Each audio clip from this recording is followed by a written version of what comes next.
vous encachez dedans? Moret, je suis gestionnaire environnement numérique et médias sociaux pour Cominard, pour les centres commerciaux. Sol Tanguay, je suis prof en marketing à l'UQAM.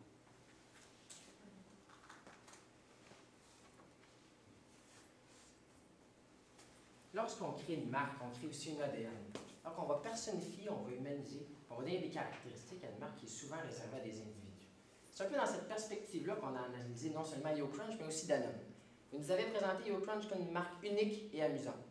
Par contre, lorsqu'on parle de l'ADN de Danone, c'est un peu plus complexe, entre autres à cause de la grande variété de produits, mais aussi son histoire. Une des particularités qui nous était claire, c'était que vous étiez une entreprise qui était socialement responsable. Vous nous avez aussi demandé non seulement de rejoindre la cible, les jeunes consommateurs qui pourraient consommer justement le produit de YoCrunch, mais aussi les adultes qui vont probablement être les acheteurs. Donc, à notre avis, pour justement répondre à ces deux objectifs-là, on va essayer non seulement d'être unique à travers votre marque de YoCrunch, mais authentique à la marque de Danone. Je vous présente mes collègues Chloé, Aurore, je m'appelle Francis, on est très content de présenter devant vous aujourd'hui. Donc aujourd'hui, pour votre entreprise, ce qu'on a vu, les grosses forces qui ressortent, c'est notamment que vous avez une autorité et une expertise dans le domaine du yaourt, bien entendu, et vous avez une adoption à 32%, 33% presque des produits après le premier test, donc c'est quand même assez important. Et bien sûr, vous avez une distribution qui est intensive, et comme l'a précisé et l'a mentionné Francis, le produit YoCrunch est unique.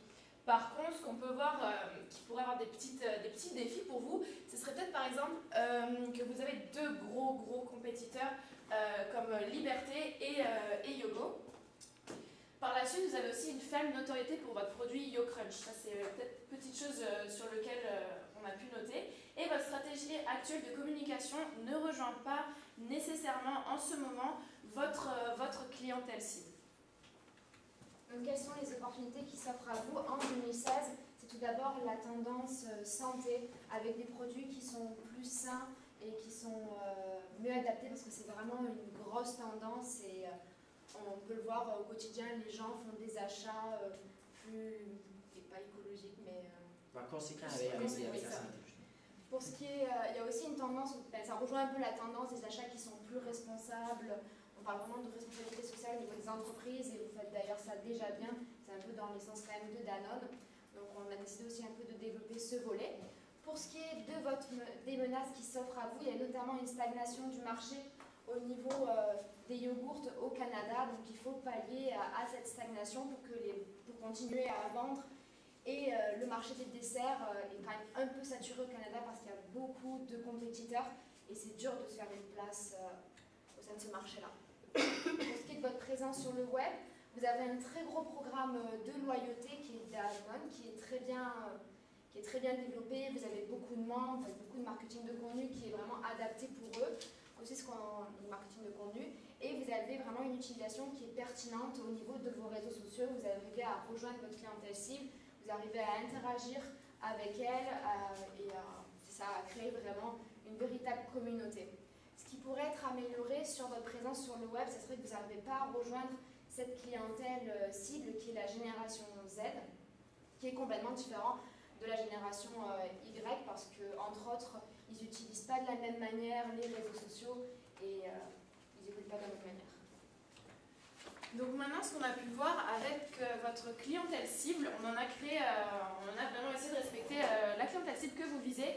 C'est la famille Vaillancourt. Donc on a une maman et sa petite fille qui s'appellent, donc il y a Elodie et respectivement Marie qui a 15 ans. Et ce sont deux filles qui sont vraiment orientées foodies. Elles apprécient vraiment ça, tout ce qu'elles peuvent voir sur la nourriture. Elles ont une certaine sensibilité à ça. Et elles possèdent un ordinateur familial et un iPad. Elles ont aussi un iPhone. Et c'est pourquoi ces deux personnes-là sont assez... non, juste simplement Marie. Marie est assez... pour moi. Marie est assez active sur les réseaux sociaux de par son âge, mais aussi parce que c'est une jeune, c'est comme a dit Aurore, c'est une génération Z. Génération Z, ça veut dire qu'il y en a aussi souvent qui sont très aspirationnels. C'est-à-dire qu'ils cherchent beaucoup à imiter les personnes qui sont plus âgées qu'eux. Et donc Marie, elle suit ses idoles sur Instagram.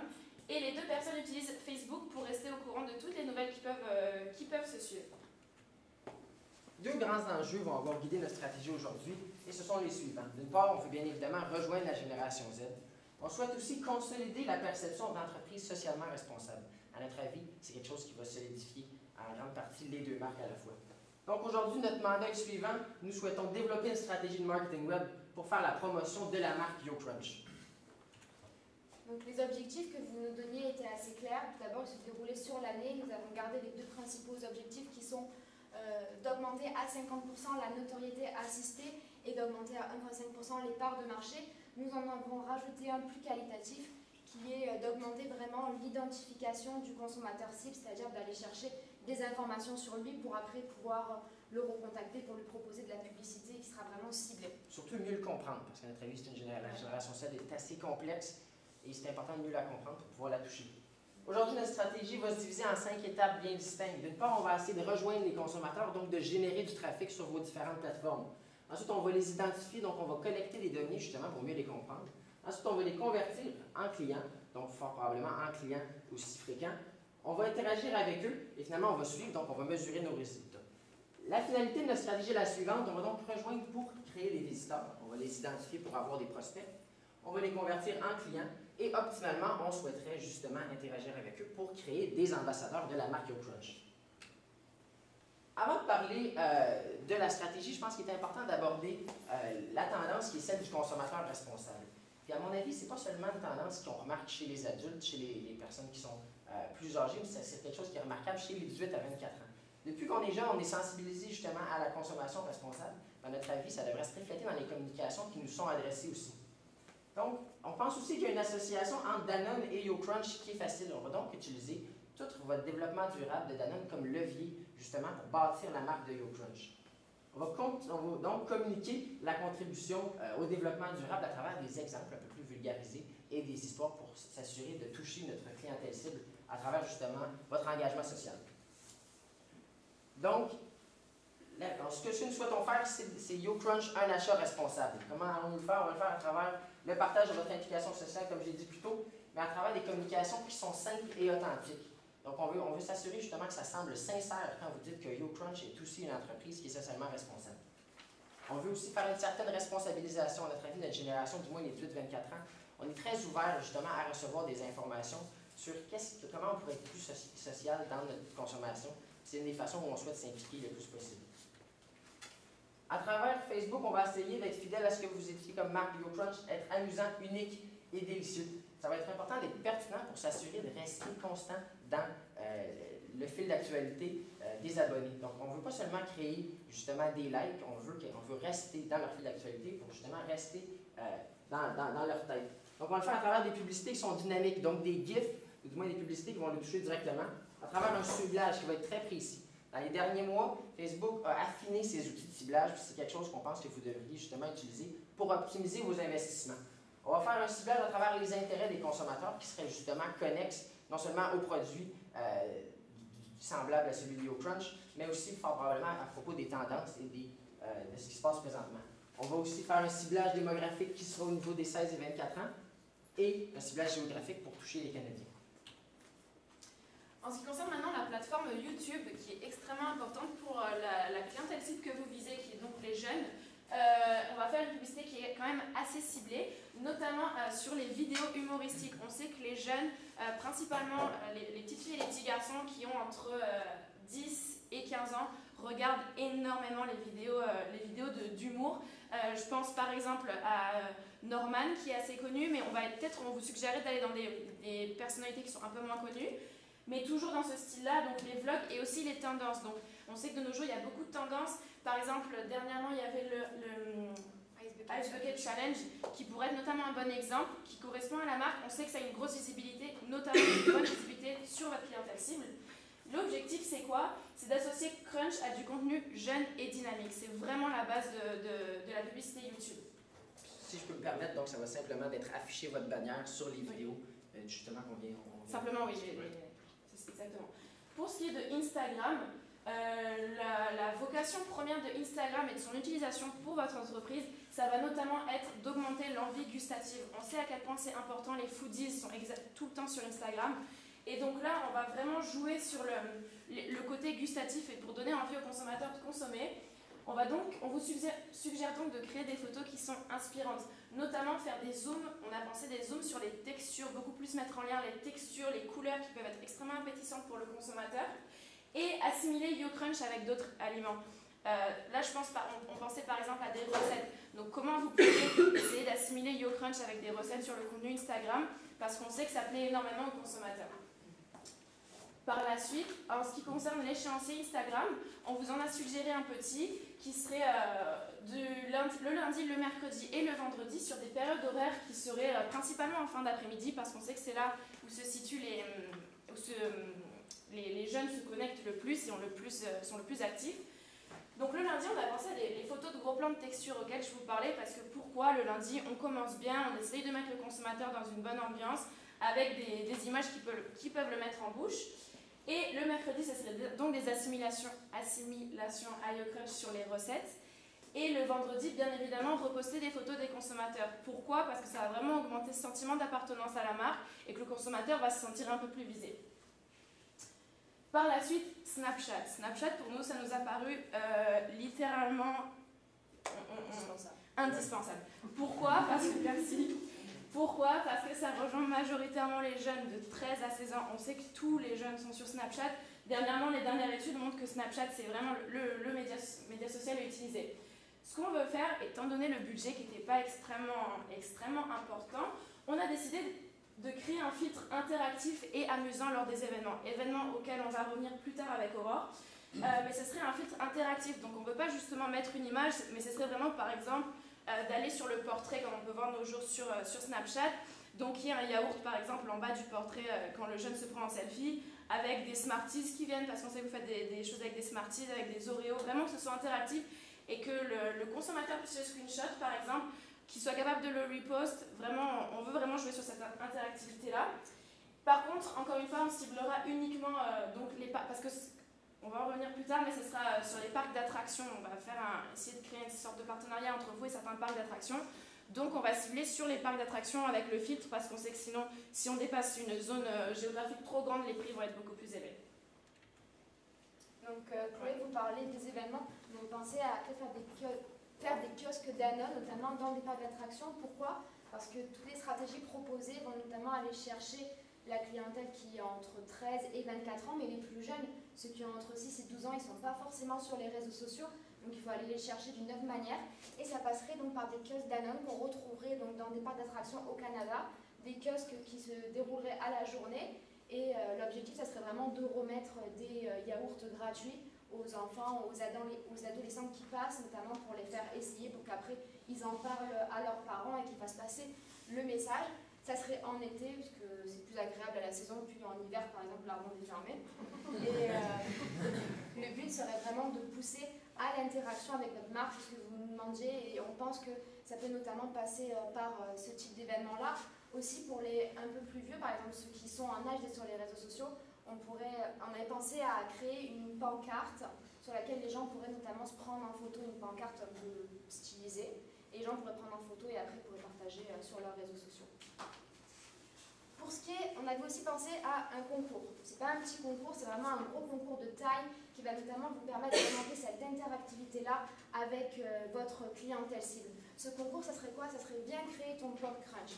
C'est-à-dire que les gens pourraient, les enfants et les adolescents seraient en mesure en fait de choisir le prochain yaourt qu'ils veulent voir sortir et avec quels ingrédients ils veulent dedans. Donc ça durerait un mois, ça serait sous la forme de 2 rounds et il y aurait vraiment à gagner un voyage à Walt Disney World parce qu'il faut quand même donner une incitation pour que les gens participent à ce concours-là. La création justement de son Hugo serait une expérience interactive alors que le site internet serait très bien fait et serait dynamique dans une mesure où on rajoute ses ingrédients. On peut aussi le personnifier alors qu'on peut lui donner un nom. Donc pour ce qui est le concours, la première ronde, ça serait la soumission donc par les participants sur votre site Danone Canada, comme l'a dit Francis, sur la plateforme qui serait installée pour. Et on aurait une équipe de Danone Canada donc, qui choisirait ses 20 favoris. Et ensuite, la seconde round, on enverrait ça sur Facebook. Il y a le volet application sur Facebook de Danone Canada. Et là, ça serait vraiment un choix des personnes qui vous aiment et qui vous suivent sur Facebook. Ces personnes-là pourraient choisir quel est leur favori.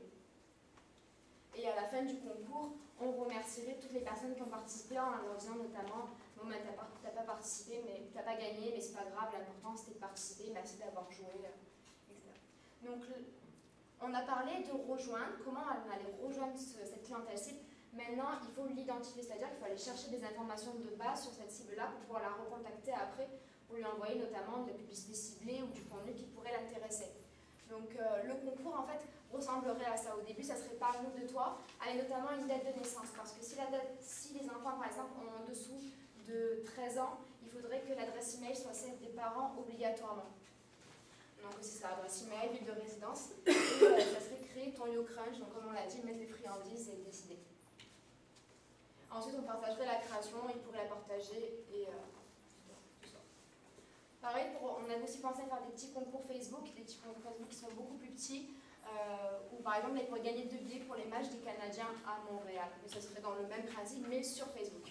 Voilà donc rendu à la 3e étape de notre stratégie et c'est celle de la conversion. Ça va se faire entre autres à travers une stratégie de remarketing. À notre avis, les jeunes utilisateurs qui vont justement naviguer sur votre site internet et sur vos réseaux sociaux vont probablement le faire sur l'ordinateur familial. Donc, notre remarketing serait justement axé vers le parent, vers l'acheteur. On va le faire justement en mettant de l'avant la marque YoCrunch, puis c'est vraiment dans une mesure où on souhaite stimuler l'achat à travers des promotions et des rabais. Donc, on va le faire via ces différentes plateformes de remarketing. Maintenant, pour ce qui est de l'avant-dernière étape de notre stratégie, ça va être l'interaction. Donc avec l'interaction, ça va être l'infolette principalement. On vous suggère de faire une infolette qui est assez personnalisée. Donc on ne veut pas d'infolette de type no reply parce que ça engage vraiment pas le consommateur. Et une certaine proximité. Donc vraiment lui montrer dans votre manière de rédaction, montrer que vous êtes proche du consommateur. Faire via l'infolette la promotion des concours, mais aussi bien des rabais qui peuvent être exclusifs aux clients s'il est fidèle. Et bien sûr des informations relatives à l'engagement social. Donc pour ce qui est maintenant, on vous a parlé de nombreuses stratégies, maintenant il faut pouvoir les suivre. Donc on a notamment des outils de suivi pour le concours ou encore pour le remarketing, notamment le nombre de participants, le nombre de personnes qui ont téléchargé le rabais promotion via le remarketing. Maintenant, donc toujours dans le but de mesurer les stratégies, pour mesurer les stratégies sur les réseaux sociaux, on va principalement axer sur le nombre de j'aime, le nombre de partages que vos consommateurs peuvent faire, tout aussi bien que le filtre utilisé sur Snapchat, voir l'impact que ça a pu avoir, le nombre de vues des publicités sur YouTube et bien évidemment le nombre d'interactions sur les réseaux sociaux. En ce qui concerne maintenant l'infolettre, bien évidemment ça va être le taux de désirabilité, le taux d'ouverture et le taux de clic avec le call to action. On a aussi pensé à une autre manière de mesurer vos stratégies avec une suggestion qui est l'outil Hotjar. Je vais laisser Francis peut-être un peu plus vous expliquer cet outil-là. À notre avis, il était évident que vous aviez déjà des outils non seulement de gestion de la relation client, mais aussi des outils d'automatisation. Donc c'est pour ça qu'on ne l'a pas inclus dans notre budget. Mais on a tout de même pris le temps de vous suggérer Hotjar qui vous permettra entre autres d'enregistrer des navigations sur votre site internet, donc de voir justement est-ce que votre site est instinctif? Est-ce que les jeunes consommateurs non seulement interagissent avec lui, mais font les actions que vous désirez qu'ils fassent? Ça va vous permettre aussi de voir à quel point, justement, de visiter la page du concours sur votre site Internet pousse l'utilisateur à aller voir les autres sections. Ça, c'était une finalité aussi de notre stratégie web, c'est de s'assurer que l'ensemble de votre site Internet soit utilisé à travers, suivant bien évidemment le trafic qu'on a réussi à générer. Pour ce qui est du budget, ce qu'il faut surtout retenir, c'est le concours qui va vraiment coûter le plus cher. Et c'est pas mal ça. Le concours et les kiosques, notamment dans les parcs d'attractions, pour un total de 49 000 $, ce qui rentre dans votre budget de 50 000 $. Pour ce qui est de l'échéancier, on va tout d'abord ajouter un onglet sur le site web, notamment pour parler de YoCrunch. Et ensuite, on va lancer le concours qui aura lieu de juin à juillet. Puis, c'est ça, on aura des plus petits concours qui se feront tout au long de l'année. Et la publicité YouTube, le remarketing, l'infolette, ça se fera notamment à l'année. L'infolette principalement après le gros concours, étant donné qu'on a vraiment du feedback par rapport au concours. Donc on a calculé le coût par acquisition, sachant que notre objectif était de collecter environ 45 000 courriers via nos stratégies et qu'on a eu un budget marketing de 49 $. Ça fait un coût par acquisition pour chaque nouvelle adresse email de 1,08. En début de présentation, on vous a parlé d'authenticité. On voulait donc que la marque YoCrunch reste fidèle à ce que vous avez bâti avec Danone. Donc aujourd'hui, ce qu'on souhaitait à travers notre stratégie, puis l'ensemble justement des développements, alors qu'on a généré du trafic, on les a identifiés pour mieux les comprendre, on les a convertis justement les acheteurs, ensuite on a interagi avec eux, on a mesuré nos résultats. La finalité de cette stratégie était la suivante, c'était que YoCrunch devienne une marque distinctive mais authentique justement à ce que vous avez bâti. On voulait que l'achat justement de ce produit soit un achat qui est responsable, mais on voulait aussi que l'ensemble de votre gamme de produits puisse bénéficier de ces efforts de stratégie. Ça a été un plaisir de présenter devant vous. Merci beaucoup.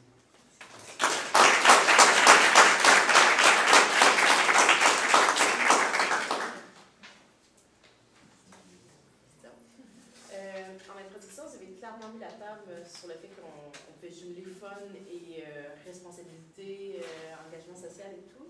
On le voit ici. J'ai de la difficulté à comprendre dans les sections que vous avez proposées, les vidéos, l'Instagram, Snapchat et tout ça, où est la consommation responsable. Alors, vous m'avez comme titillé un peu avec ça. Je vois pas vraiment où est-ce que vous alliez aller, puis je ne l'ai pas ressenti. On aurait peut-être dû faire au niveau de Facebook. Vous avez déjà une grande création de contenu. Puis à notre avis, on l'a mis dans le budget. Il y aurait peut-être simplement un certain ajustement pour vulgariser peut-être le contenu au niveau de la responsabilité sociale que vous avez déjà sur votre site Internet de Danone. Donc, pour avoir du contenu qui est pertinent et qui va avoir des bonnes interactions, ça serait justement des légers ajustements de ce que vous aviez déjà et de le mettre de façon constante sur votre page Facebook. Ben, on a vu. Comment le faire? Ben, comment ça va s'imaginer. Comment on met de l'avant notre responsabilité sociale? Honnêtement, moi je pense qu'il est important de comprendre que l'utilisateur s'intéresse à ce genre d'initiative. Puis de le faire de façon d'histoire peut-être, de façon concrète. Vous mettez votre vision, votre mission assez clairement, mais quelles sont les actions concrètes? Il a fallu qu'on cherche beaucoup, entre autres sur votre site Internet, pour voir quelles étaient-elles. À notre avis, ça serait peut-être comme ça, juste de simplifier à travers. Puis vous voyez que YoCrunch dans notre portfolio est le meilleur produit pour pousser ça. C'est juste que, en fait, c'est YoCrunch, vous vendez, la cible c'est les enfants, mais c'est quand même les parents qui les achètent. Et on a vraiment vu cette tendance du responsable. Et donc, il faut quand même dire aux parents que c'est un produit qui n'est pas mauvais pour la santé. Donc, pour mettre en avant ça, ce serait bien d'utiliser notamment, vous avez un blog, peut-être développer des articles de blog à ce propos. Notamment sur la consommation du lait, ce que ça peut apporter à un enfant, la consommation du lait, les apports bénéfiques, les apports nutritionnels. On sait à quel point c'est important et je pense que... La chance à mes collègues de poser des questions aussi, 5 minutes. J'en ai une sur parce que vous avez au début défini votre cible comme étant la mère et la fille, mais on a parlé beaucoup de Gen Z après, on a focusé surtout là-dessus. Je veux savoir, est-ce qu'on a un discours avec la mère ou on passe essentiellement par ce que je comprends, Marie étant la jeune fille de 15 ans? Ouais. Le corps de la stratégie était bien évidemment sur la génération Z, mais le discours qu'on a avec la mère, c'est yogurt, un achat responsable. C'est comme ça que vous allez non seulement pouvoir la convertir, mais vous distinguer du reste des desserts dans votre marché. Alors qu'on ne nous a pas semblé qu'il y avait des desserts qui étaient des achats responsables dans votre...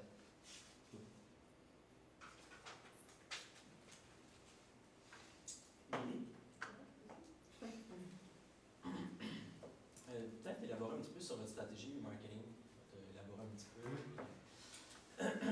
Veux-tu entrer un peu plus en détail? Qu'est-ce que vous voyez? Comment, si on dit inciter à l'achat, est-ce que vous voulez vendre en ligne, pousser en ligne, des coupons? Comment est-ce que vous voyez ce remarketing se faire en ligne? Mais c'était principalement justement à travers des bannières, puis à travers justement l'outil de Facebook. Google, je veux dire, Google a un outil de remarketing qui est très fort, où est-ce qu'il ramène les publicités sur Facebook. Ouais. Et que ça serait à travers des publicités qui sont simplement des promotions et des rabais. C'est dans cette mesure-là que ça stimule l'achat. Okay. Donc, ce serait du couponing ou du rabais. Oui, exactement. Vous avez parlé d'une infolette. Est-ce que l'infolette est dirigée à Élodie ou à Marie? Elle est dirigée, dépend de l'âge de la personne aussi. Si la personne est jeune, on ne peut pas non plus Vous avez présenté Élodie qui est une maman, puis Marie qui a 15 ans. Donc, entre ces deux-là, est-ce que... c'est clairement à la mère, mais dans le cas où il y aurait une personne, parce qu'on sait que vous avez votre clientèle cible, ça à 25 ans, si elle a 18 ans, 19 ans, bien entendu que l'infolette pourra lui être dirigée elle-même, mais sinon c'est principalement à la mère.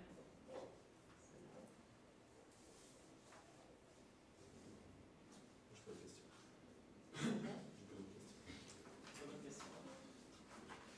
Vous n'avez pas dépensé le 1000$ qui restait, là? Bon, on s'est simplement laissé un peu de jeu. Au cas où on avait oublié quelque chose. Je reviens sur la responsabilité sociale parce que ça me dit. Est-ce que vous pensez que le co-branding, donc, si on regarde nos packaging, 80% de notre visuel est sur la marque associée, donc M&M, Oreo et tout ça. Le logo de Danone est très très petit. C'est un choix de marque qu'on a fait là. Comment on fait pour communiquer la responsabilité sociale de Danone alors qu'on est avec un aussi gros co-branding? Oui, je peux comprendre. Mais selon notre analyse, du moins, simplement justement par l'image, on était capable d'identifier que vous avez la même typo, vous avez aussi les mêmes patterns, puis en plus, juste au niveau de la disposition, on reconnaît que c'est la même gamme de produits. Fait qu'en Italie, on était capable, mine de rien, on voyait la distinction du produit, mais on était capable de reconnaître que c'était la grande famille de Danone. Si on veut faire cet accès-là, est-ce que vous recommandez qu'on ait validé que nos partenaires aient des axes responsabilité sociale aussi, juste pour s'assurer en termes d'image? Ça pourrait être intéressant. Ça pourrait être vraiment intéressant. Et de les mettre de l'avant aussi. Oui, c'est ça.